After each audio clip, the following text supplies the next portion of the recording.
Hello, my name is Carl Alfred, and here we go again with another episode of Arrested Development. We've been talking about the grand juries, how we can petition them for the redress that we cannot seem to find anywhere else in this thing called government. And we're going to expand on that just a little bit to include some other actions that need to happen at the same time.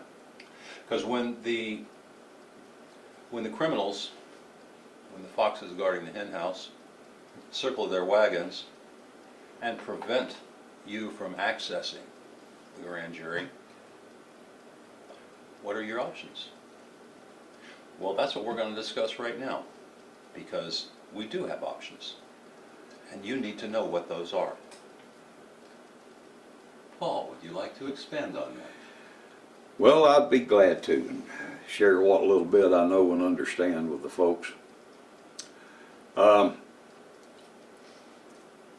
a lot of people don't understand is that most every state has a statute which suggests that you have a duty to enforce the laws, criminal statutes especially, when they are violated in your presence. Georgia has such a statute, and it permits a citizen's arrest. The federal government, on the other hand, the criminal statutes there are a little bit different. In the state, you're told it's your duty, but there's no compelling reason for you to perfect an arrest, even if you witness a crime. In the federal statute, 18 U.S.C. 4, however, you are commanded to make known any criminal activity or any violations of federal criminal statutes, and if it is shown that you had knowledge and did not do so, then you can be prosecuted. And that's called what? Misprision? I believe that misprison is the appropriate title, 18 U.S.C. 4. Yes, I believe that is correct, misprison.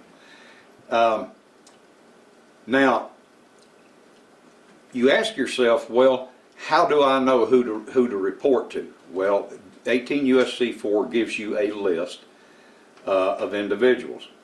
And of course, you've got the FBI, you've got the federal marshals, you've got United States attorneys, you've got judges, you've got federal magistrate judges that you can go to and file a criminal complaint. And in talking about a federal criminal complaint, there's one form that all of you might like to look up, and it is called an AO 91. That is a form to fill out, and you can attach additional pages to it if it takes it to list all of the facts of which you have knowledge.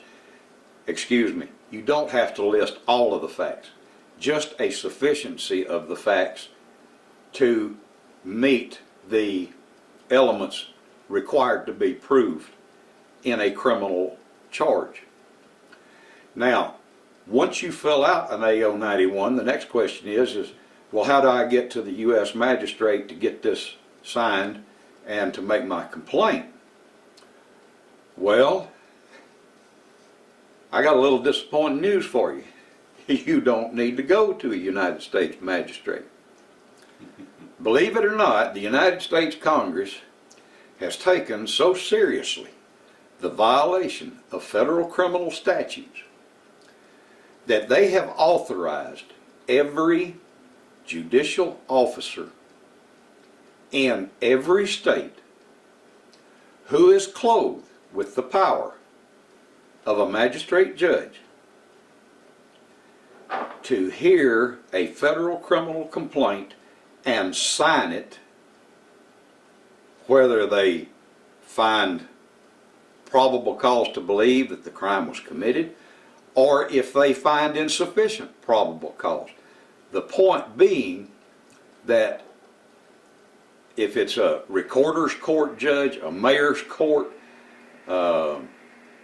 a probate court judge, a magistrate judge, it doesn't matter.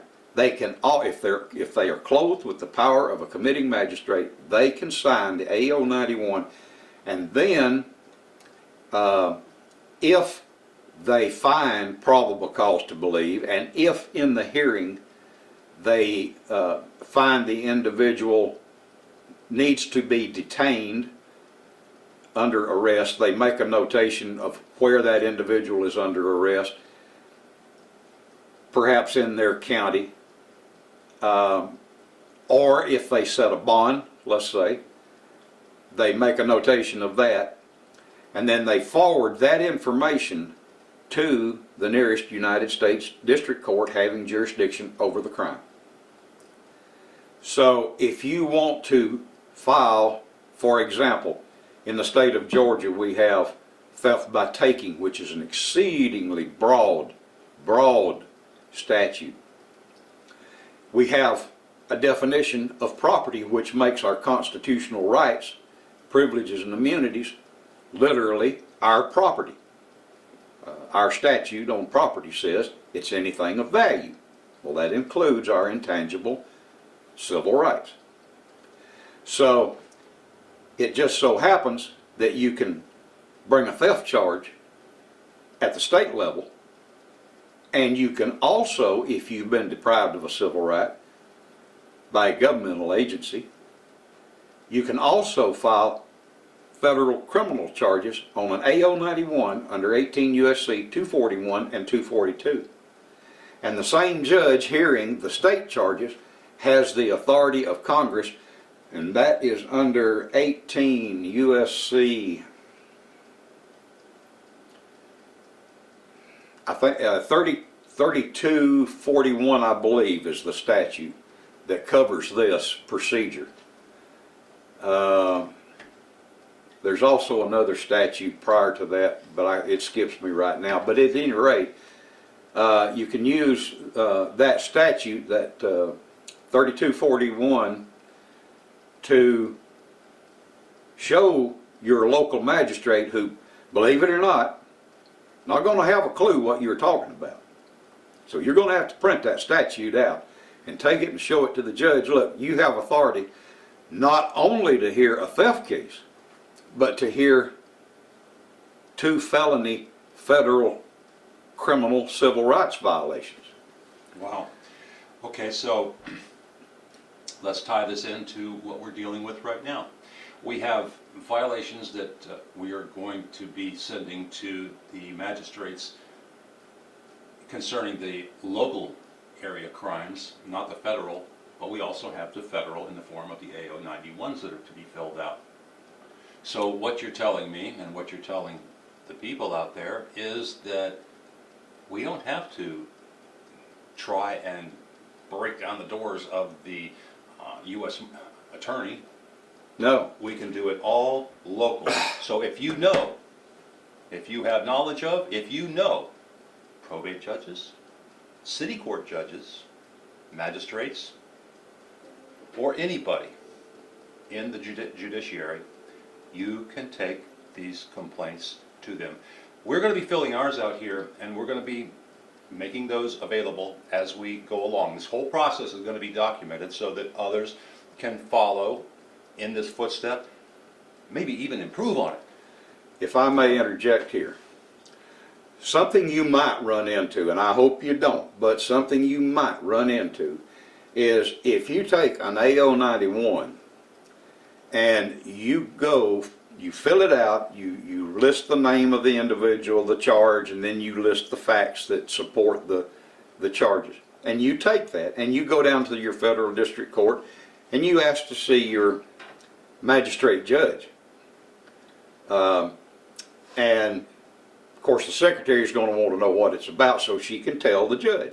And you're going to tell them, you know, I have an AO 91 that I would like to present to the judge and arrange a hearing, a warrant application hearing. You might, I hope you don't, but you might get to see that secretary come back to you and tell you that the judge said he didn't have time to teach you the law. Well, what do you do next? Well, you've got some options. You have a United States District Court judge who also is clothed with the authority, and you can file it with the clerk to the United States District Judge. The other thing you can do, the beautiful part of the law, ladies and gentlemen, it has multiple little bullets that you can put in your gun of the law. And one of those other little bullets, but there is a federal statute which requires the United States Attorney to present your criminal complaint to the grand jury. They have no discretion. None. That is federal law. And if a United States Attorney refuses or fails to present your case to a federal grand jury, then that U.S. Attorney has violated his oath of office, and now you have a complaint procedure available to both the United States Attorney and to the United States Inspector General. Can Congress be brought into this? You can also let your congressman know that a United States Attorney in his district has refused to comply with his oath of office. Now that'll get a United States Attorney probably, well, it depends on how politically connected your congressman might be, but it could get them impeached. Okay. And if a United States District Court judge does have the indiscretion to send an attorney, send a secretary back out to you and to tell you that he ain't got time to teach you the law, then he might very well be facing impeachment before the House of Representatives also. So you have a multitude of ammunition to use if you need it. Okay. That is going to do it for this segment. This is a short one, but I want to, because Okay. I want this one to stand alone. Folks, we have options available to us. These are the only remaining peaceful options available to us. If we do not avail ourselves of these options, we are losing out. Will they be successful? Who knows? We're talking about a criminal enterprise here. But we have no choice. No choice. We either forget all of the peaceful options and go right for the Second Amendment, or we soldier on with the banner of truth until we can soldier no more.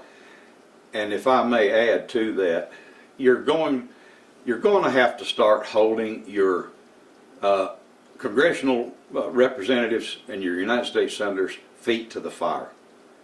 Every time they come home and they show up somewhere and they want to speak, if you have corrupt federal officials who are ignoring your criminal complaints, then you need to be in that congressman's face, demanding to know why he is allowing such travesty to continue in his congressional district.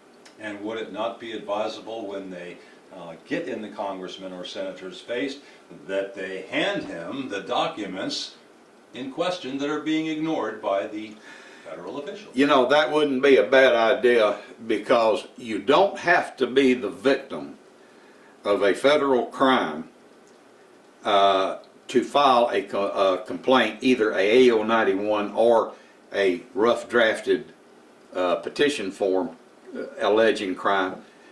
Plus, 18 U.S.C. 4 does require you to notify some official in the government. Well, guess who one of those officials is? You're your United States Congressman and you're a United States Senator. Now, if they drop the ball, now they violated their oath of office. That's a federal crime, folks. So we will now end this segment, and we will return for more. And yes, there is a whole lot more. Thank you, Paul. Yes, sir.